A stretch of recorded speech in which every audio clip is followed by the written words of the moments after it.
নমস্কার বন্ধুরা, রাধে রাধে। আপনি কি জানেন এমন একটি গাছ আছে যে গাছের নিচে দাঁড়ালে মন শান্ত হয়ে যায়, যে গাছকে হিন্দু ধর্মে দেব বৃক্ষ বলা হয়।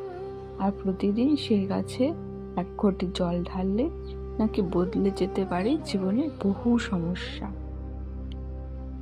আজকের ভিডিওতে জানবো অশ্বত্থ গাছে জল ঢালার প্রকৃত মহিমা, শাস্ত্রের কথা, আধ্যাত্মিক রহস্য এবং এর বৈজ্ঞানিক গুরুত্ব। নমস্কার বন্ধুরা, আপনাদের সবাইকে স্বাগতম। আজ আমরা আলোচনা করব অত্যন্ত পবিত্র অশ্বত্থ গাছ নিয়ে।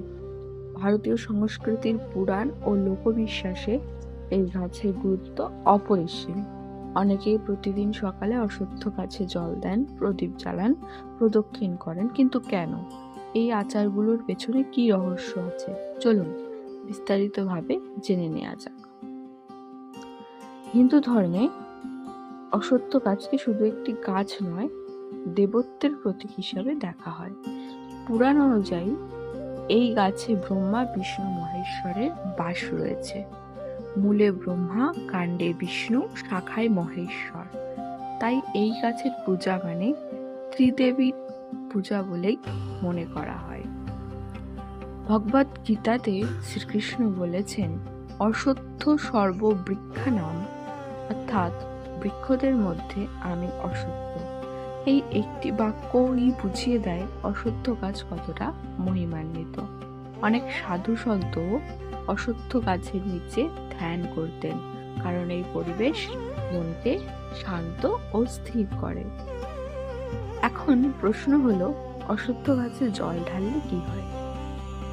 ধর্মীয় মতে অশ্বত্থ গাছে জল অর্পণ করলে বহু জন্মের পাপ ক্ষয় হয় এবং পুণ্য লাভ হয়।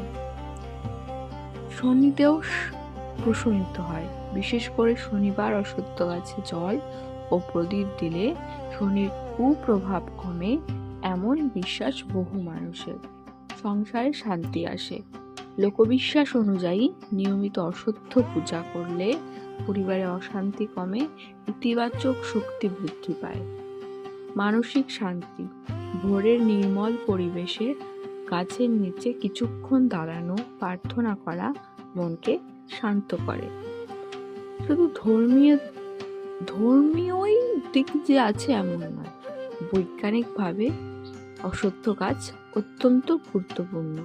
এই গাছ বিশাল পরিমাণে ছায়া দেয়, বহু পাখি ও প্রাণীর আশ্রয়স্থল, পরিবেশকে ঠান্ডা রাখতে সাহায্য করে, বায়ু বিশুদ্ধ রাখতে সাহায্য করে। তাই প্রাচীনকালে মানুষ ধর্মের সঙ্গে প্রকৃতি যাতে ভালো থাকে, প্রকৃতির সংরক্ষণকে যুক্ত করেছিলেন। অনেকে জানতে চান কিভাবে অশ্বত্থ গাছে জল দিতে হয়। সকালবেলা স্নান করে পরিষ্কার বস্ত্রে জল দিন। সম্ভব হলে তামার পাত্র ব্যবহার করুন। গাছের গোড়ায় ধীরে ধীরে জল অর্পণ করুন। মনের ভক্তি সবচেয়ে গুরুত্বপূর্ণ। ওম নমো ভগবতে বাসুদেবায় অথবা ওম নমঃ শিবায় এই মন্ত্র জপ করুন। বৃহস্পতিবার ও শনিবার অশ্বত্থ পূজা বিশেষ শুভ বলে মনে করা হয়। অনেকে অমাবস্যা ও পূর্ণিমাতেও পুজো করে থাকেন। তবে মনে রাখতে হবে, এগুলো মূলত ধর্মীয় বিশ্বাস ও আধ্যাত্মিক অনুশীলনের অংশ। কাউকে কুসংস্কার ও বিশ্বাস করতে বাধ্য করা উচিত নয়। প্রকৃত ভক্তি মানে প্রকৃতিকে ভালোবাসা এবং গাছকে রক্ষা করা। একটি গাছ যা শুধু অক্সিজেন দেয় না, কখনো কখনো দেয় বিশ্বাস, শান্তি এবং আশ্রয়। অশ্বত্থ গাছ সেই চিরনিরন্তন জীবনের প্রতীক, যা মানুষকে যুগ যুগ ধরে প্রকৃতির সঙ্গে যুক্ত করে রেখেছে। তো বন্ধুরা, ভিডিওটি ভালো লাগলে লাইক করুন, শেয়ার করুন এবং চ্যানেলটি সাবস্ক্রাইব করতে ভুলবেন না। কমেন্টে জানান আপনার এলাকায় কি কোনো প্রাচীন অশ্বত্থ গাছ আছে। ধন্যবাদ। আবার দেখা হবে নতুন ভিডিওতে। হরে কৃষ্ণ, রাধে রাধে।